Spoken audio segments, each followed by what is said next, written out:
Antara paparan menarik hari ini, Ahli Parlimen Bersatu gesa Kementerian Kesihatan kawal sela kandungan cecair vape. Agong berkenan minum petang bersama Anwar. Perikatan Nasional akan bentang rang undang-undang persendirian. Ahli Parlimen Tasik Gelugur Wan Saiful Wanjan menggesa Kementerian Kesihatan menyediakan rangka kerja untuk mengawal kandungan cecair vape kerana pada masa ini tiada undang-undang mengenai perkara itu. Ahli Majlis Tinggi Bersatu itu berkata, dia telah menghantar surat kepada Menteri Kesihatan Zulkifli Ahmad meminta peraturan terperinci dan jelas berhubung kandungan vape berhubung perkara itu. Katanya dalam surat tersebut, saya mencadangkan agar pihak Kementerian Kesihatan merujuk kepada piawaian di negara-negara yang telah memperkenalkan peraturan berkaitan vape sebelum ini. Contohnya, ada negara yang telah pun menguatkuasakan peraturan untuk mengawal bahan-bahan yang terkandung dalam cecair vape, kandungan nikotin dan kepekatan cecair vape. Tahun lepas, Menteri Kesihatan ketika itu, Dr. Zaliha Mustafa mendapat kencaman selepas kementeriannya menggugurkan peruntukan generasi penamat daripada rang undang-undang kawalan produk merokok untuk kesihatan awam yang disemak semula. Zaliha telah menegaskan bahawa satu-satunya sebab mengapa peruntukan itu digugurkan daripada rang undang-undang yang disemak adalah kerana Jabatan Peguam Negara melihat klausul GEG sebagai tidak berperlembagaan.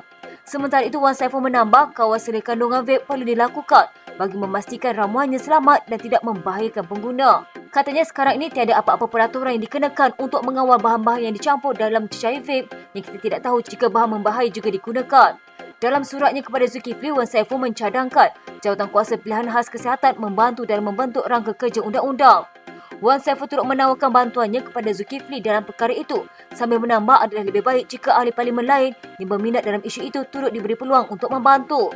Pada 15 November, bekas Menteri Kesihatan Khairy Jamaluddin menuduh beberapa menteri menghalang perundangan yang bertujuan melarang mereka yang lahir selepas 2007 untuk membeli atau mengambil produk nikotin. Khairy yang mengiklankan GEG berkata pengendalian kabinet mengenai perkara itu adalah membingungkan. Sebelum ini, sumber di Kementerian Kesihatan memberitahu bahawa pelobi tembakau juga memberi tekanan kepada kerajaan untuk menggugurkan GEG. Yang di-Pertuan Agong Sultan Ibrahim Sultan Iskandar berkenan meluangkan masa menikmati santapan minum petang bersama Perdana Menteri Datuk Seri Anwar Ibrahim di Ibu Negara. Seri Paduka Baginda terdahulu berkenan menerima menghadap Anwar di Istana Negara. Menurut hantaran di Facebook rasmi, Seri Paduka Baginda kemudiannya memandu sendiri dari Istana Negara bersama Perdana Menteri ke Restoran Pau di Pavilion Kuala Lumpur. Sebelum berangkat pulang, Seri Paduka Baginda bersama Anwar juga meluangkan masa menyaksikan persembahan tarian singa. Ahli Parlimen Perikatan Nasional akan membentangkan rang undang-undang persendirian supaya perlembagaan dipindah bagi memperkasakan undang-undang serta institusi Mahkamah Syariah. Setiausaha Agung PAS Taqiyuddin Hassan berkata, usul itu akan dikemukakan menjelang sidang Parlimen akan datang. Beliau berkata beberapa keputusan turut dicapai, antaranya PAS akan menyerahkan memorandum cadangan mempertimbangkan wakil negeri dilantik sebagai anggota Majlis Kebangsaan bagi Hal Ehwal Agama Islam Malaysia yang dipengerusikan Sultan Selangor. Taqiyuddin berkata pihaknya juga bersetuju menubuhkan 4 jawatan kuasa khas termasuk kerjasama rentas parti dalam memantapkan undang-undang syariah. Kedua keputusan yang kita buat hari ini, kita akan menganjurkan satu konvensyen pemantapan undang-undang syariah di Malaysia yang akan dihoskan oleh Kerajaan Negeri Kelantan pada 24 bulan 2 tahun 2024 bertempat di Negeri Kelantan, yang mana peserta-pesertanya mewakili wakil-wakil Jabatan Agama negeri-negeri, pengamal-pengamal undang-undang sivil dan syariah, para ilmuwan dan juga pegawai-pegawai kerajaan. Dalam konvensyen ini akan diadakan pembentangan kertas-kertas kerja oleh pakar-pakar perundangan syariah dan juga pakar perundangan sivil. Perkembangan itu sesudah Mahkamah Persekutuan membatalkan 16 peruntukan dalam enakmen Kanun Jenayah Syariah _1 Kelantan 2019 atas alasan ia bercanggah dengan Perlembagaan Persekutuan Jumaat lalu. Panel 9 hakim dipengerusikan Ketua Hakim Negara Tengku Maimun Tuan Mat mencapai kesimpulan dalam keputusan majoriti 8-1 bahawa Dun tidak kuasa meluluskan 16 peruntukan dalam enakmen itu kerana kesalahan terbabit dirangkumi bawah Undang-Undang Persekutuan. Sementara itu, Naib Presiden PAS Idris Ahmad menggesa semua pihak mengetepikan perbezaan politik dalam memantapkan undang-undang syariah, bukan menyalahkan satu sama lain.